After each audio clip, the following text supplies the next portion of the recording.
Good morning, students. My name is Dilip Kumar Mathur, and I am a math teacher of class 4. Today we will read the chapter 6. In chapter 6, the chapter name is geometry. And today we will discuss the topic 2. That means in topic 1 we have read the line segment, rays, types of angle, measuring of angle. In the previous classes we have read it. So today we will read the next is open and closed figure. What are the open and what are the closed figure? You can see here. At first I am giving the heading open figure. Open figure, that means we can say when we draw a shape, we will start from a point. As you can see here, we start the shape from here. This is the point. We start this, and when we did not meet that point, that means जब आप किसी एक point से start करेंगे किसी shape को draw करने के लिए और उसी पॉइंट में आकर शेप अगर खत्म ना हो, उसी पॉइंट में अगर आके शेप खत्म ना हो, तो वो मेरा ओपन फिगर कहलाता है। जैसे कि हम यहाँ देख सकते हैं कि जब हम इस फिगर को ड्रॉ करने के लिए यहाँ से पॉइंट इस पॉइंट से स्टार्ट करते हैं, इस पॉइंट से स्टार्ट करते वक्त हम जाके किसी दूसरे पॉइंट पे यानी कि यहाँ पे इस शेप को क्लोज कर देते हैं, यानी कि बंद कर देते हैं ड्रॉ करना, तो ये शेप मेरा ओपन फिगर कहलाता है। अब यहाँ भी देख सकते हैं कि इस पॉइंट को, इस शेप को ड्रॉ करने के लिए मैंने इस पॉइंट में यूज किया। यहाँ से इस शेप को इसे ड्रॉ करते हैं, ड्रॉ करते करते किसी और पॉइंट पे इस शेप को कंप्लीट कर देते हैं। That means this is also a open figure. Now in the same here we start from the point, we start to draw the figure from this point and in this point.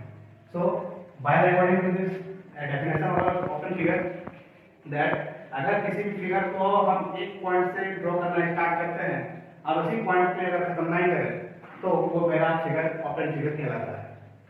Now the next is closed figure. Closed figure का मतलब the definition is same but the reverse.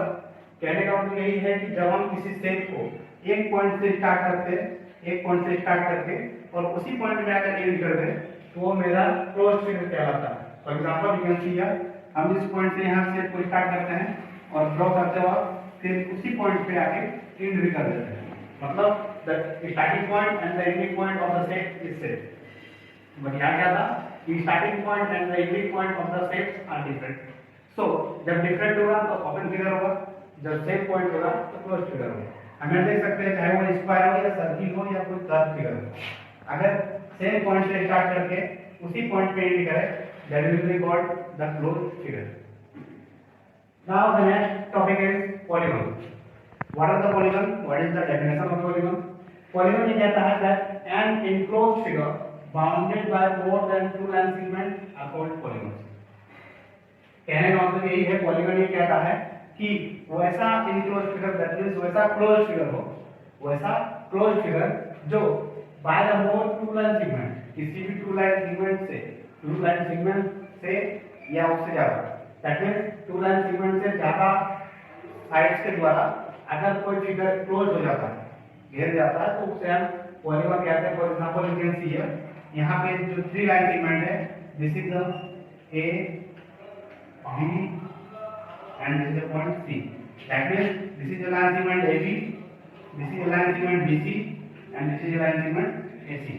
यहाँ पे more than two line segment है। अब आप देख सकते हैं कि थ्री लाइन सेगमेंट्स को बाउंड करने पर घेर देने पर ये फिगर पूरी तरह से क्लोज हो जाता है, ये close figure and more than two line. तो ये डेफिनेशन ये कहता है कि एन क्लोज फिगर, वैसा क्लोज फिगर जो more than two line segment से घिरा हुआ हो उसको पॉलीगॉन कहते हैं।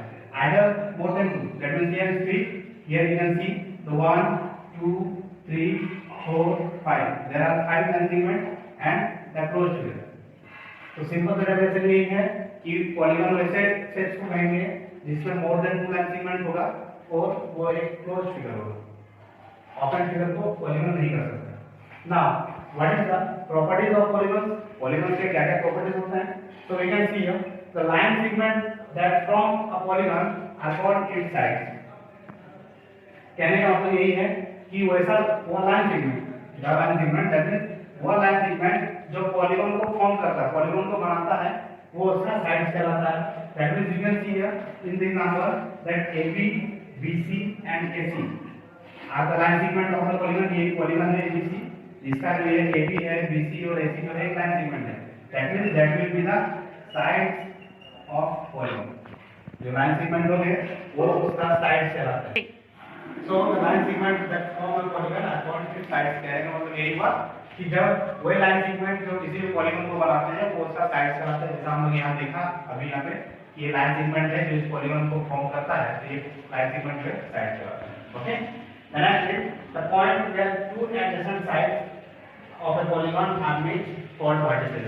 कहने का मतलब यही है कि जब दो एडजेसेंट साइड यानी ये एक साइड है, ये एक साइड है, ये एक साइड है और ये एक साइड है, जब दो साइड आपस में एक पॉइंट पे मिलते हैं, जैसे कि ये पॉइंट बी है, हम यहाँ देख सकते हैं कि जब एक साइड और दो साइड आपस में मिलते हैं, मिलते हैं ना पॉइंट बी में, तो ये पॉइंट बी जो है इस पॉलीगन का वर्टिसेस कहलाता है, इस पॉलीगन का वर्टिसेस।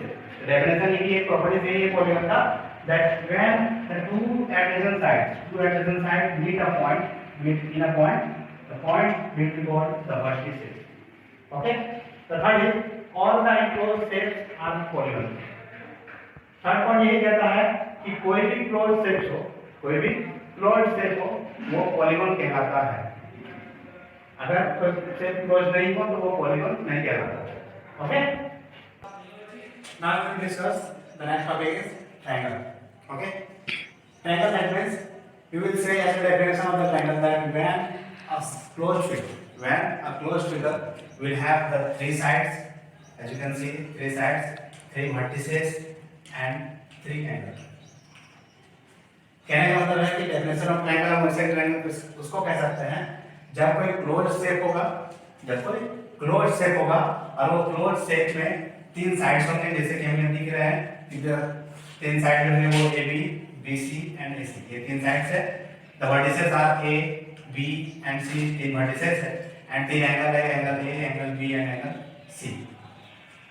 तो what is the vertices are? The vertices are point A, point B and point C, so write A B C.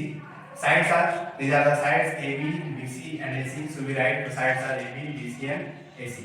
The angles are angle A, angle B and angle C.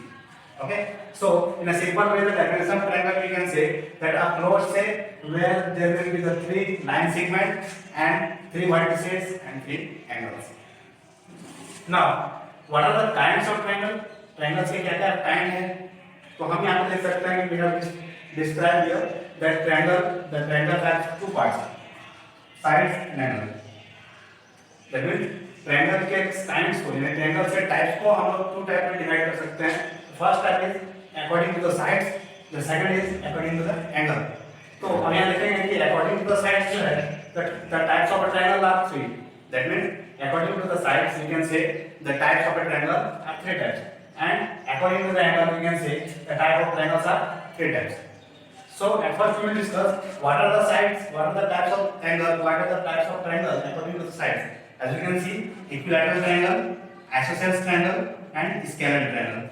So we will describe the first is equilateral triangle here. In an equilateral triangle we can say the definition that if we have a triangle and the all sides are equal. As you can see, then sides A, sides B, and sides AC are equal. Then equivalent definition of equilateral triangle we can say that if a triangle is here and the sides, all the sides of the triangle are equal, that means sides A, side B, and side AC. As you can see here, AB, BC, and AC, AB, BC, and AC will be equal. That means when the all sides of a triangle are equal, we can say this is the equilateral triangle. Second is isosceles triangle. Second is isosceles triangle.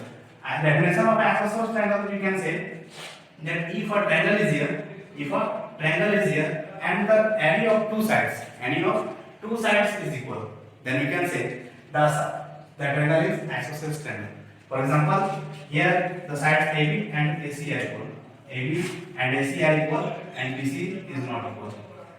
हम ये कह सकते हैं isosceles triangle का definition वही होता है कि जब कोई ट्रायंगल हो और उस ट्रायंगल के थ्री साइड्स में से कोई भी दो sides either this and either this or this, that means कोई भी दो साइड्स अगर आपस में इक्वल है और तीसरा साइड्स अनइक्वल है तो हम कह सकते हैं कि this triangle is a isosceles triangle. The third is scalar triangle. The definition of a scalar triangle or identity of a scalar triangle is said that a triangle whose every sides are unequal. कह सकते हैं कि जब ऐसा triangle हो वैसा triangle हो जिसका कोई भी साइड्स आपस में इक्वल ना हो। You can see here AB not equal to BC not equal to AC, AB not equal to BC not equal to AC, that means वैसा ट्रायंगल जिसका कोई भी साइड्स आपस में अनइक्वल है, तब हम उस ट्रायंगल को स्कैलर ट्रायंगल कहेंगे। Now we will discuss the next is the types of angle, sorry the types of triangle according to the angle. Types of triangle को अकॉर्डिंग टू द एंगल हम describe करेंगे। So let's see here Start. now we will discuss the types of triangle according to the angle. So as we see that according to the angle there are three types. First is right angle triangle, second is acute angle triangle, third is obtuse angle triangle. What is the right angle triangle we can discuss here? That if a triangle is here, as you can see, जैसा कि यहाँ पे triangle दिया हुआ है, and when we see that in a triangle that one angle is 90 degree, one angle is 90 degree. जैसा आप यहाँ देख सकते हैं कि यहाँ एक triangle दिया हुआ है जिसका एंगल 90 डिग्री का है। Then we will say that if a triangle and in the triangle there is a one angle of 90 degree, that means we can say this triangle is right angle triangle. जब हमारे पास कोई भी triangle में जिसका एक angle 90 degree का हो तो हम लोग कहेंगे कि वो जो ट्रायंगल है वो राइट एंगल ट्रायंगल है। Okay, the next is acute angle triangle. Acute angle triangle, that means if we have a triangle like here, हमारे पास एक triangle है and the angle of the triangle, the angles of the triangle, all the angles will be of 9 below the 90 degree. जब मेरे पास कोई triangle हो और इस triangle के सारे को 90 डिग्री से छोटा हो, as you can see, this is the 70 degree, this is 50 and this is 60, this is 50, this is 60. सारे एंगल जो है वो 90 डिग्री से छोटा है। तब हम कह सकते हैं ये जो ट्रायंगल है वो एक्यूट एंगल ट्रायंगल है। एक्यूट एंगल छोटा, तो हम लोग कहेंगे कि जब कोई ट्रायंगल हो और ट्रायंगल के सारे एंगल जो है वो 90 डिग्री से छोटा हो, सारे एंगल जो है 90 डिग्री से छोटा है, तो हम कह सकते हैं this angle is a acute angle triangle. Next is obtuse angle triangle. Obtuse angle triangle, when a triangle is here, and at most one angle is of more than 90 degree. जब हम कहेंगे कि मेरे पास जब एक ट्रायंगल हो और उस ट्रायंगल में कम से कम एक एंगल जो है वो 90 डिग्री से बड़ा हो, 90 डिग्री से बड़ा हो। जब 90 डिग्री से बड़ा होगा तो हम कह सकते हैं कि वो जो ट्रायंगल है वो क्या है, ऑब्ट्यूज एंगल ट्रायंगल। तो हम यहाँ पे देखेंगे कि राइट एंगल ट्रायंगल क्या होता है कि जब एक ट्रायंगल में कम से कम 90 डिग्री एंगल जो 90 डिग्री का हो। एक्यूट एंगल ट्रायंगल क्या होता है कि जब हम देखेंगे कि मेरे एंगल में सारे जो एंगल है वो 90 डिग्री से छोटा हो, हम कहेंगे एक्यूट एंगल ट्रायंगल है। ऑब्ट्यूज एंगल ट्रायंगल क्या होता है जब हम देखेंगे कि किसी भी ट्रायंगल में एक एंगल कम से कम एक एंगल वो 90 डिग्री से बड़ा हो, तो हम कह सकते हैं कि this is the obtuse angle triangle. Okay, now we will discuss the next topic in the next class. Till then, watch the video and be happy. Thank you.